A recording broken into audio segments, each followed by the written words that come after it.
Olá pessoal, muito bem-vindos ao meu canal Filosofar. Meu nome é Lucas, eu sou professor de filosofia e hoje a nossa aula será sobre Platão. Platão. Pessoal, Platão, um dos maiores filósofos aí do Ocidente, por quê? Por causa de sua alegoria da caverna. A alegoria da caverna é está presente no seu livro A República, no capítulo 7 ou livro 7. E é lá que nós teremos, então, a principal representação da filosofia platônica. Atenção, porque hoje esta aula aqui será apenas, não no sentido de ser pouca coisa, mas só porque é um dos vários âmbitos tratados por Platão, então será apenas do âmbito da epistemologia. O que significa isso? É a junção de dois termos gregos, episteme, que nós vamos colocar aqui como conhecimento, e a logia, que vem do logos, razão. Então, nós temos aqui a teoria racional do conhecimento. Em resumo, teoria do conhecimento. Beleza? Mas muita atenção, porque você só consegue compreender os outros âmbitos tratados por Platão, quais sejam ética, política e estética, a partir da epistemologia. Então, não tem como passar para diante sem antes ter entendido isso aqui. Então, vamos lá. O que diz a alegoria da caverna de Platão? Lá no capítulo 7, ou livro 7 da República, Sócrates conversa com Glauco, um de seus discípulos. Pausa relembrando a aula de Sócrates. Sócrates, mestre de Platão, nada escreveu. A maioria do que nós temos acerca de Sócrates está na pena de Platão. Então, das 36 obras platônicas, 32 tem Sócrates como protagonista. Não é diferente aqui na obra A República. Então vamos lá, muita atenção aqui. Sócrates chega para Glauco e fala assim: Glauco, imagine que vivemos no fundo de uma caverna muito longa. Atenção, a ideia que ele quer dizer aqui. Aqui é a entrada ou a saída da caverna, dependendo do referencial. Vocês têm de entender que aqui no local onde Sócrates pede para Glauco imaginar que nós vivemos, é efetivamente um local muito distante dessa entrada ou saída da caverna, tá? Vamos pegar como exemplo a luz do sol. A luz do sol bate forte e claramente em todo esse mundo aqui de fora da caverna. E também, é óbvio, ela entra aqui na caverna. Só que quanto mais vai adentrando na caverna, mais esparsa é a sua luz, até chegar no momento que eu vou colocar aqui. A partir de então, a luz do sol não vai conseguir entrar mais. E aqui, se você tem de entender que daqui até aqui é mais ou menos o quê? Uns 300 metros, meio quilômetro. Então, imagine aqui nessa posição na qual estamos, de acordo com Sócrates, ok? O Glauco fala: beleza, Sócrates, e aí? E aí o Sócrates pergunta: o que nós conseguimos enxergar neste momento? Pausa. Ele ainda fala assim: imagine que vivemos no fundo de uma caverna longa e profunda e estamos acorrentados no pescoço, nos braços, por isso que os braços estão para trás, e nas pernas. Nesse sentido, nós não conseguimos nem virar a cabeça para os lados. E aí ele pergunta: o que nós conseguimos enxergar aqui, Glauco? Gente, atenção para a ideia, a pergunta: o que nós conseguimos enxergar? Eu desenhei seu olhão aqui, mas você tem de olhar para além da mera visão dos olhos, a mera visão dos sentidos. Vamos pegar a ideia aqui do sol de novo. Você entende que o sol representa a luz da verdade, é o conhecimento. Então, vou colocar aqui a verdade, tá? E aí, essa metáfora aqui é muito boa, porque quanto mais próximo você está da verdade, quanto mais próximo você está do conhecimento, no caso é o sol aqui, mais as coisas estão claras para você. E vice-versa, quanto mais distante você está da luz, menos claras estão as coisas. É bem a ideia, estou com dúvida nessa questão aqui. Me ajuda, me esclareça. Essa é a ideia, tá? Por que você quer um esclarecimento? Porque você está na escuridão. Beleza. Então, gente, a luz do sol parou aqui. Vejam vocês que aí começa a cópia no mundo da caverna. Isso aqui é uma fogueira. Isso aqui é uma fogueira. Aí tem a luz da fogueira também. Menos forte, muito menos forte do que a luz do sol, desde o início. E quanto mais distante você está da fogueira, menos forte ainda é essa luz. Beleza. Então, que tipo de luz que nós temos aqui? Uma fagulha de nada de uma luz que, na verdade, é uma cópia da luz verdadeira. E aí, atenção para os conceitos. Segundo Platão, nós vivemos no mundo sensível. O mundo sensível é o mundo de dentro da caverna. Esse mundo sensível é o mundo das cópias, ou é o mundo das representações. Então vejam vocês, aqui eu tenho o ser, a coisa em si, um objeto verdadeiro. Eu estou no mundo inteligível. Olha aqui, ó, o mundo inteligível, ou o mundo das ideias, ou o mundo das formas. É o mundo da coisa em si, o mundo do objeto verdadeiro.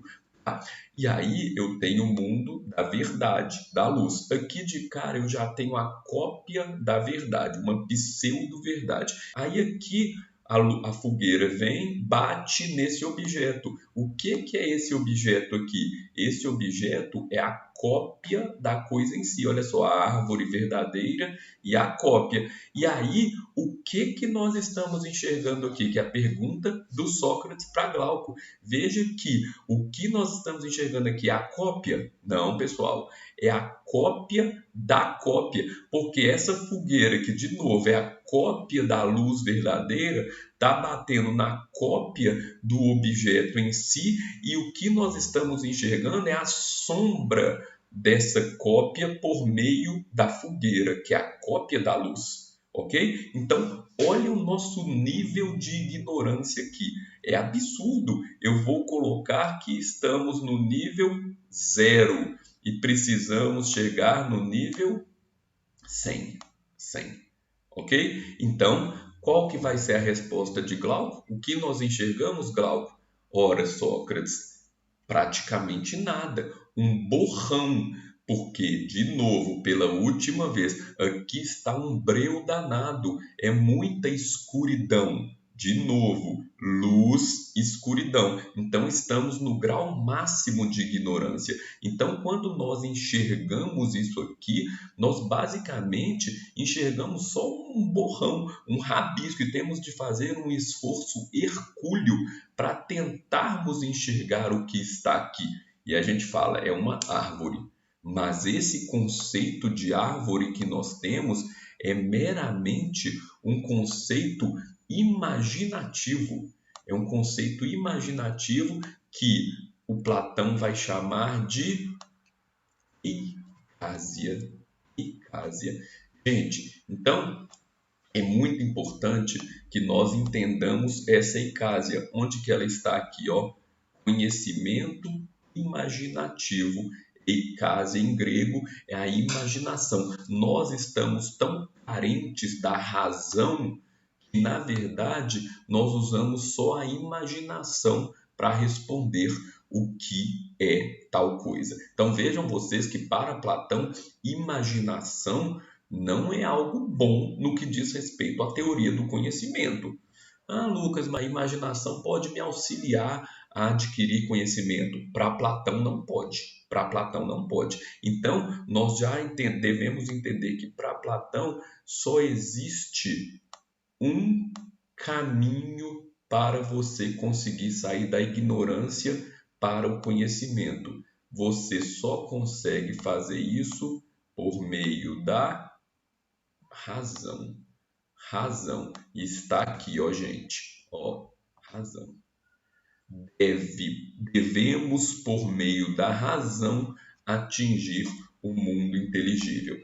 Pessoal, então muita atenção aqui. Por meio dos sentidos ou por meio da imaginação, nós não sairemos da ignorância. Ok? Então, a dialética platônica, uma palavra importante que aparece muito aí nos vestibulares.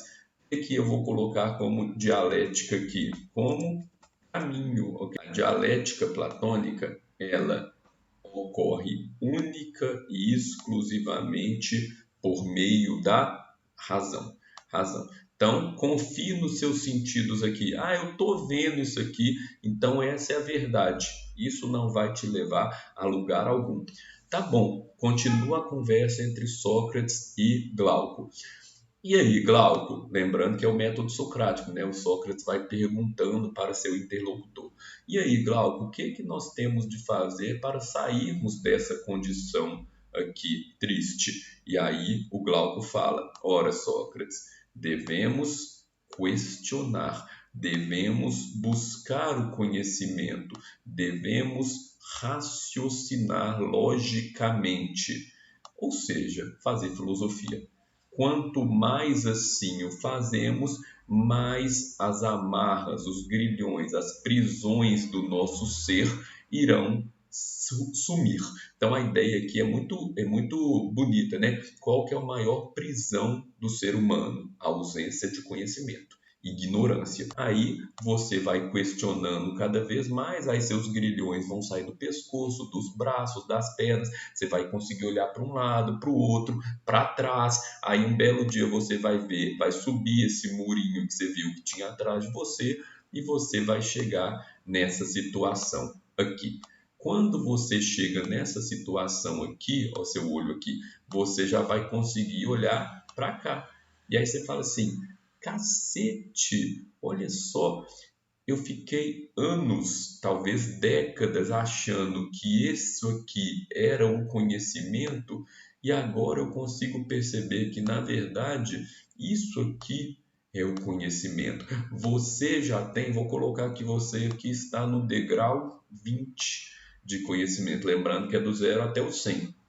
Ora, gente, 20 degraus a mais não é pouca coisa, não. Então, qual que é a ideia aqui? Você já tem a capacidade de enxergar. Esse enxergar é mais do que, de novo, meramente olhar. Você já tem a capacidade de raciocínio, um conhecimento tal que você consegue enxergar para além desse objeto que tem uma luzinha aqui, ó. Você ainda não consegue ver que é uma fogueira, mas aí você já é capaz de raciocinar o que? Nossa, essa luzinha aqui está batendo nesse objeto que agora é a verdade para mim, e esse objeto refletia aqui para mim, e eu estava achando então que só a cópia desse objeto que era efetivamente o objeto em si. Então você já cresceu um pouco em conhecimento.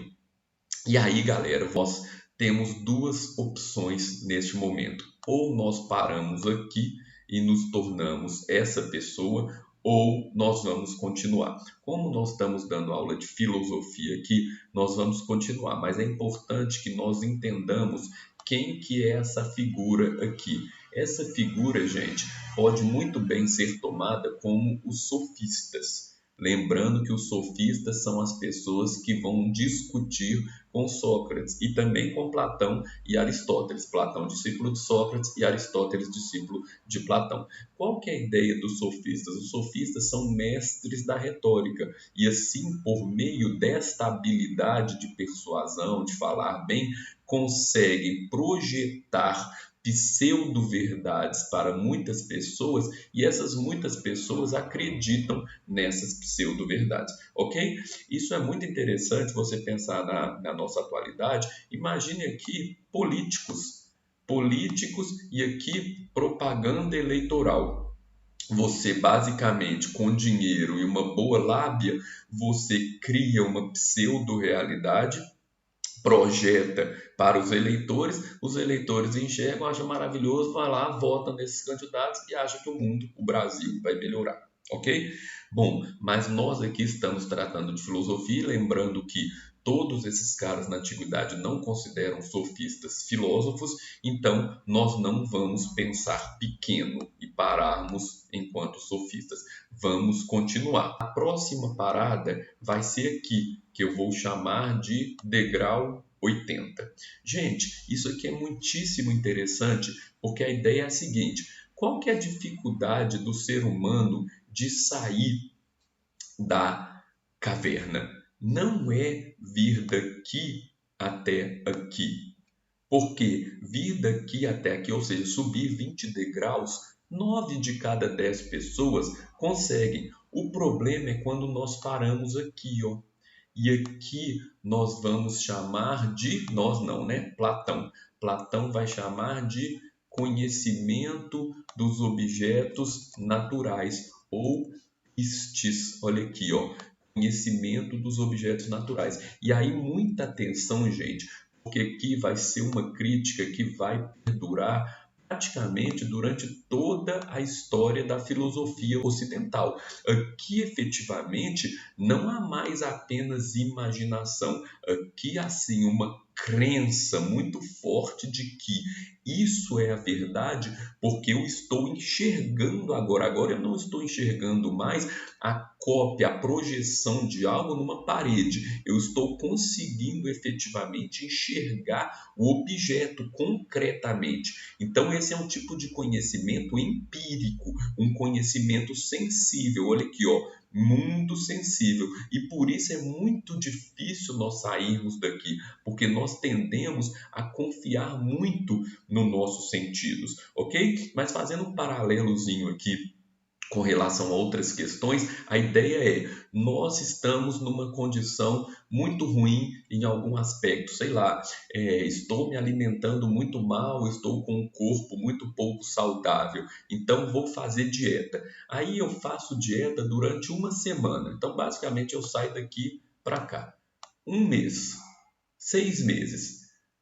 Bem que todo mundo consegue fazer uma dieta durante uma semana, 2 semanas, um mês, 2 meses. Consegue, consegue. O problema não é isso, não é então de novo vir daqui para cá, não é ficar uma semana, 2 semanas, um mês ou 2 meses. O problema é fazer com que isso se torne a sua vida, o seu projeto de vida, e se torne a sua filosofia de vida, se torne algo natural. Agora, para que efetivamente você assim consiga, você não pode parar em uma semana, em um mês, em 2 meses. Você tem de vir aqui, ó, constantemente. Por isso, é muito importante na nossa vida que nós tenhamos um projeto, uma meta, um foco. Você quer mudar de hábito na alimentação? Você quer ser uma pessoa mais disciplinada? Você quer mudar daqui para cá? Mas você precisa efetivamente entender que essa mudança tem de ser constante. Você precisa entender que esse caminho ele tem um início e o fim. Para onde você quer ir? Aonde você quer chegar? Porque se você não tem esse projeto, você vai ficar aqui no máximo até a crença. E aí essa que é a ideia: a gente não consegue sair da zona de conforto, daqui para cá, daqui para lá, daqui para lá, daqui para cá. Essa que é a grande questão. Por isso eu disse, de cada 10 pessoas, 9 conseguem vir para cá. Mas dessas 9, 8 vão voltar para cá. E só uma vai conseguir chegar até aqui. Isso é muito interessante, porque nós podemos buscar uma cena aqui do Alice no País das Maravilhas. Olhem só. Eu estaria cantando Perdeu Algo. Oh. Não, isto é, eu estava pensando, mas eu só queria saber que caminho tomar. Oh, isso depende do lugar aonde quer ir. Oh, realmente não importa, desde que eu... Então, não importa que caminho tomar. Gente, olha só. Essa parte é sensacional, Alice no País das Maravilhas, tá? Está perdida no local onde tem 3 caminhos. E ela pergunta para o gato, para onde eu vou? E aí o gato responde com outra pergunta, para onde você quer ir? E ela fala, ora, isso não importa. Não importa, gente. Isso é exatamente o que importa. Para onde você quer ir? Qual que é o caminho? Nesse aspecto é fundamental, porque se você não sabe para onde você quer ir, então pode tomar qualquer caminho, que você já se ferrou. Essa é a grande questão, ok? Beleza, mas nós sabemos onde nós queremos chegar, então nós vamos um dia chegar aqui, e aí se um dia você chega aqui, aí é um caminho sem volta, tá, gente? Porque aqui você já andou 80 degraus, então para vir para 100 é muito mais fácil do que para voltar. É diferente, né? De 20 para 100 é mais fácil você voltar. De 80 para 100 é natural você continuar. Então, inexoravelmente, você chegou nessa situação aqui, você vai conseguir sair da caverna. Beleza, aí um dia você vai e sai da caverna. Quando você sai da caverna, o que acontece? E aí volta na conversa de Sócrates com Glauco, tá? Que eles estão conversando isso tudo aqui. Aí ele fala, beleza, ô Glauco, e aí? Você saiu da caverna, já é tudo lindo, maravilhoso, já vai começar a viver o céu na terra, já sabe de tudo. Não, Sócrates, não é assim não. No primeiro momento, a luz do sol nos cega. Gente, isso aqui é física, né? Você ficou a vida inteira vivendo no breu, na escuridão. Quando você sai para o claro, no primeiro momento a luz vai te ofuscar. É só você fazer uma experiência aí na sua casa. Você está no seu quarto de noite com a janela fechada, cortina fechada, apaga as luzes e fique 5 minutos na escuridão. Quando você, após 5 minutos, meros 5 minutos, acender a luz de novo, suas pupilas vão precisar de alguns segundos para se acostumarem com a luz. 5 minutos. Imagina aqui, uma vida inteira. Em 2010 ou 2011, os mineiros lá no Chile ficaram presos, né? Foram 70 dias. Eles foram resgatados um por um numa célulazinha. Os primeiros foram resgatados até durante a noite, tá? Madrugada. Todos eles saíram de óculos escuros. E eles tiveram de ficar, acho que 2 semanas com óculos escuros, porque senão eles poderiam ficar cegos. 70 dias. De novo, imagina a vida inteira aqui. Então, o que o Glauco fala? Nós, no primeiro momento, seremos cegados pelo sol, então nós precisamos acostumar a nossa visão com a visão da realidade. E aí, gente, nós temos de trazer aqui o filme Matrix. Matrix, basicamente, é o quê? Mundo sensível, o mundo da caverna é Matrix. E mundo inteligível é fora da Matrix. Ok? Beleza. O Neo, o escolhido, um dia, um momento do filme, ele sai da caverna. Ele escolhe a pílula vermelha e não a azul, e ele sai da caverna. Quando ele sai da caverna, aparece uma porrada de procedimentos pelos quais ele está passando, e num determinado momento, ele abre os olhos. E olha que sensacional o que ele fala. Why my eyes, sir? You've never used them before. Why my eyes hurt? Por que meus olhos doem? Morpheus responde, porque você nunca os usou antes. Gente, uma frase que eu falo muitas vezes nas aulas de Platão. Aspas, aspas, Platão. O corpo é a prisão da alma. Quando nós estamos no mundo sensível, nós usamos o olho do corpo. Quando a gente sai da caverna, a gente começa a usar o olho da alma. É quando nós verdadeiramente vamos enxergar, ok? Então, no primeiro momento vem o sol aqui, bate no nosso olho, nós automaticamente colocamos a mão no olho e abaixamos, né, gente? Então, nós temos de olhar para baixo. E o que significa isso aqui? Isso aqui é um laguinho, como vocês conseguem ver no meu desenho lindo e maravilhoso, e aqui é um reflexo imediato da coisa em si. Isso aqui nós vamos chamar de 3. É o conhecimento 3. E qual que é esse conhecimento 3? Em grego se chama dianoia. Dianoia, olha a dianoia aqui, ó, conhecimento matemático, galera. É por isso que tem os dizeres na escola de Platão, a academia, que é assim, que não entre aqui quem não saiba matemática. Basicamente, de forma bem sucinta, ninguém sai da caverna se não souber matemática. Tem jeito não, tá? Você só sai da caverna se souber matemática. Por isso que ninguém sai, né, Lucas? É, exatamente. Então aqui é o conhecimento matemático e finalizando aqui a alegoria da caverna. Outra parte do Matrix muito legal. Última cena de Matrix 1. O Neo sai da caverna, sai da Matrix, mais ou menos na metade do filme, mas ainda está aprendendo sobre esse mundo real.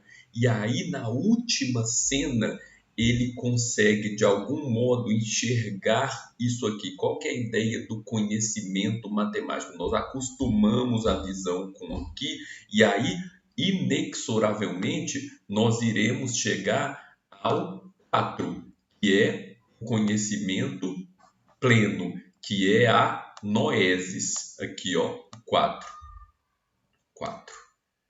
Que é a coisa em si. Mas para isso nós precisamos acostumar o nosso olhar. Vou colocar aqui, ó, noesis. Gente, qual que é essa cena? É quando o Neo não mais vai enxergar da mesma forma que ele enxergava aqui. Ele vai enxergar como? Vamos ver.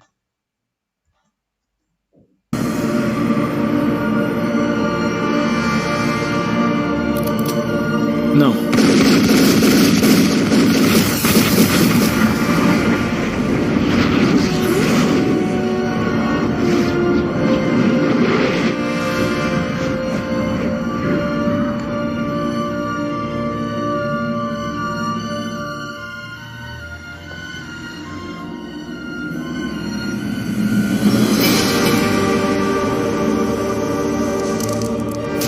Como?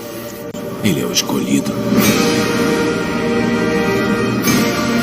Essa é a parte. Ele está enxergando em códigos binários. Ele está enxergando como se fosse a arqué do Pitágoras, números. Ele conseguiu agora enxergar efetivamente o mundo das formas, ok? Mas ainda não acabou. Aí o Sócrates pergunta para Glauco: e aí, agora que você efetivamente já conhece a verdade, acabou? O que a gente deve fazer? E aí o Glauco vai falar: uai, Sócrates, Glauco Mineira, claro que não. Nós precisamos retornar para o fundo da caverna para auxiliar as pessoas que ainda estão na escuridão, na ignorância, a também atingirem o conhecimento. E aí o Sócrates fala: seu pensamento é muito correto, Glauco, mas e aí, vai ser fácil ou difícil nós fazermos isso? Dificílimo, Sócrates. Por quê? Porque as pessoas estão aqui na imaginação e na crença, na certeza de que estão na verdade absoluta.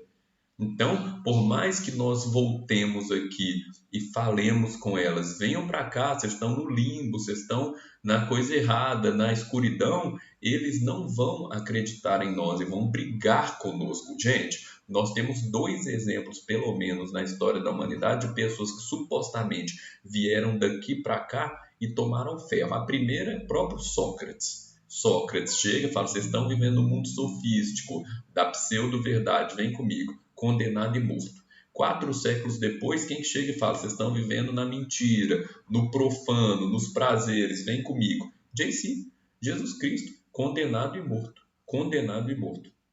Ok? Então não é fácil, muito pelo contrário. Gente, ainda algumas questões. Esse mundo aqui é o mundo da doxa. E esse mundo é o mundo da episteme. Ou seja, enquanto você achar que a imaginação ou a crença te leva à verdade, você está no mundo da opinião. É preciso saber que doxa significa opinião. Opinião e nada é a mesma coisa para a filosofia, principalmente a filosofia antiga. E episteme, vocês já viram que é o conhecimento. Então você não tem que... o que é justiça? Eu acho... Você não tem que achar nada. Quem acha está no âmbito da ignorância. Você precisa saber o que é a justiça. Beleza? E uma coisinha mais para finalizar. O Platão resolve o problema pré-socrático entre Heráclito e Parmênides. Lembre-se de que Heráclito defende o ser/não ser, o devir, o movimento, a mudança incessante. Então, o mundo sensível é o mundo do Heráclito.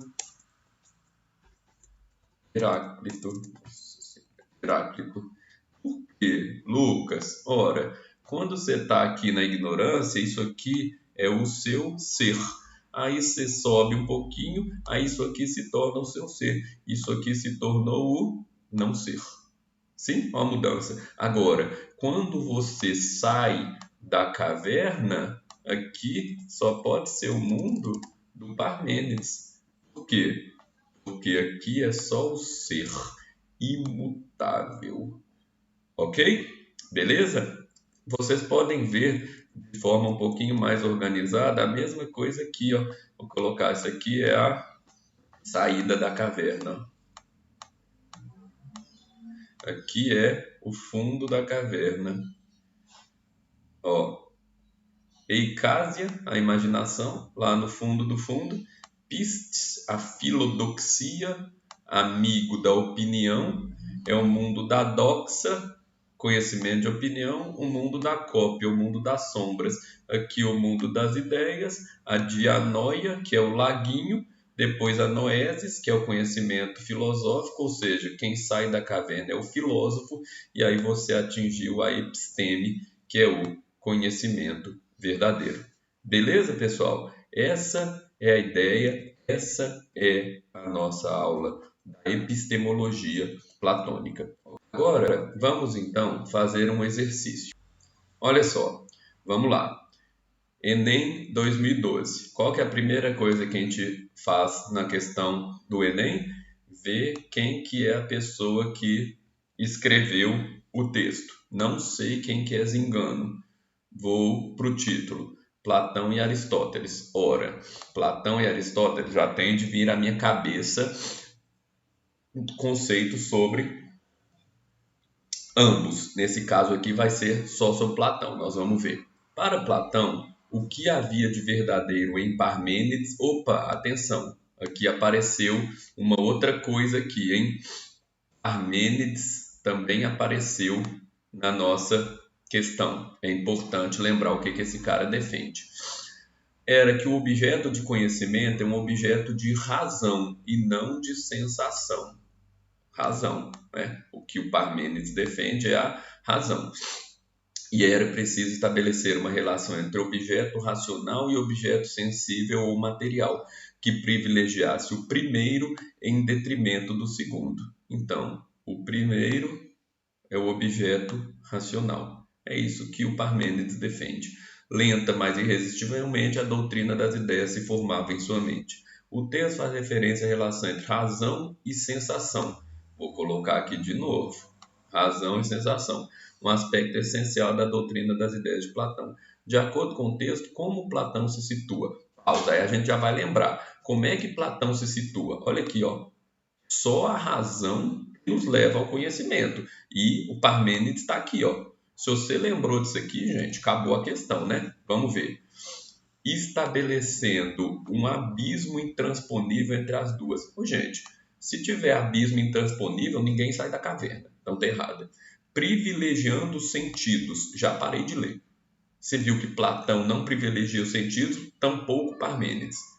Atendo-se à posição de Parmênides que razão e sensação são inseparáveis. O próprio texto está falando aqui, ó, que o conhecimento é da razão e não da sensação. Como é que é inseparável? Ainda que você não soubesse sobre isso, interpretação de texto. D. Afirmando que razão é capaz de gerar conhecimento, mas a sensação não. Acabou. Acabou a questão. Ok? Tranquilo. E letra E, vamos ver por que está errado, rejeitando a posição de Parmênides de que a sensação é superior à razão. Onde que Parmênides fala isso? Não fala. E última, Enem 2016, ok? Esse aqui é Enem 2016. Vamos ver. Platão, opa, cara, nós já temos de pensar nele. Estamos, pois, de acordo quando, ao ver algum objeto, dizemos: este objeto que estou vendo agora tem tendência para assemelhar-se a um outro ser. Assemelhar-se a um outro ser. Se assemelhar-se aqui, vamos colocar aqui de azul. Mas por ter defeitos, olha só, assemelhar-se, eu já lembrei do que, gente? Já lembrei disso aqui, ó. Cópia, representação. Não consegue ser tal como o ser em questão. Ele é, pelo contrário, inferior. Tá bom. Assim, para podermos fazer essas reflexões, é necessário que antes tenhamos tido a ocasião de conhecer esse ser, de que se aproxima o dito objeto, ainda que imperfeitamente. O que o texto está falando? Não é fácil essa questão não, tá? Você vai ter de saber o conhecimento sobre Platão aqui. Está falando que eu só consigo, ao ver um objeto, entender que ele é só semelhante, mas com defeitos inferior, se antes eu tiver tido a ocasião de ter conhecido esse ser. Isto é, se antes eu tiver saído da caverna. Beleza. Na epistemologia platônica, conhecer um determinado objeto implica em estabelecer semelhanças entre o que é observado em momentos distintos, não necessariamente, porque aqui eu consigo ver uma semelhança entre esse, e ambos são cópias. Então, letra A, não. B. Comparar o objeto observado com uma descrição detalhada dele. Mesma coisa, aqui eu consigo ver mais detalhes do que aqui. Eu continuo no mundo da cópia. Não. C. Descrever corretamente as características do objeto observado. Gente, eu posso descrever corretamente as características desse objeto que eu estou vendo ou desse objeto que eu estou vendo? Também não. D. Fazer correspondência entre o objeto observado e o seu ser. Eu só consigo fazer uma correspondência entre o que eu observo e efetivamente o ser. O que é o ser? A coisa em si, se eu já tiver tido a ocasião de conhecer esse ser. Aí sim eu consigo separar o joio do trigo. Sim? E última, identificar outro exemplar idêntico ao observado. Eu só consigo identificar outro exemplar idêntico ao observado se eu tiver saído da caverna. Então, eu não vou conseguir identificar outro exemplar idêntico ao observado enquanto eu estiver aqui. Beleza? Então, letra D também. Tranquilo? Beleza, pessoal? Essa é a aula da epistemologia de Platão, sua alegoria da caverna. Espero que vocês tenham gostado. Compartilhe esse vídeo aí para todo mundo que está estudando para vestibular esse ano. E é isso. Valeu. Até as próximas aulas. Tchau, tchau.